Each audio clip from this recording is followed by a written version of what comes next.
your most authentic self, you will be aligning with the purpose and plan, excuse me, y'all, of the divine. And that's not hard to do. These blockages will be removed because you already have the potential. You're already putting in that work. You just have to surrender to the will of the divine.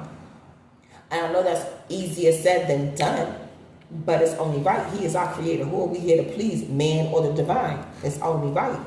So let's see how this is affecting us in our emotions. Spirit, communication,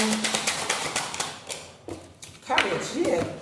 Divine order. We're taking that courage because we're not falling for these traps. We need to get aligned with the path that the divine has set forth to us because we planted these seeds. It's growing. We're building the empire that we deserve.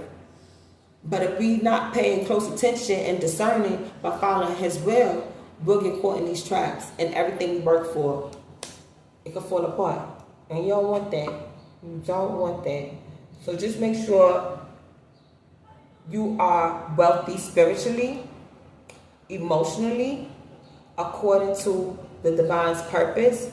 So as you continue to build your kingdom and your empire and create these connections that you have going on in life, these blockages will be removed and it will flourish and continue to flourish because you believed in the one who sent you, the divine. And your work will be blessed, and it's only right. Because at the end of the day, who we here to serve, when the show is over, we have to answer to the divine about our choices. And you don't want to be sitting there looking crazy, talking about, I was following my ego, he said, she said. Nah, he not listening to none of that. The choices you make is for your soul.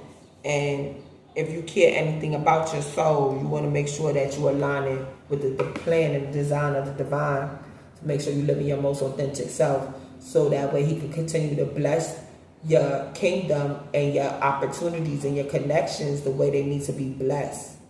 Or else it'll just be bondage, and then you have to learn them lessons all over again, and that's a whole nother story. So let's go ahead and clarify the courage card. Conditions intensify. Talk further, risk. Conditions intensify. Take further risk with greater awareness. You may feel trapped by social expectations or that you were taught as you were growing up. But no, the reality of the past no longer works for you. If you trust in your own internal convictions, you will develop strengths and a sense of self-confidence, which will work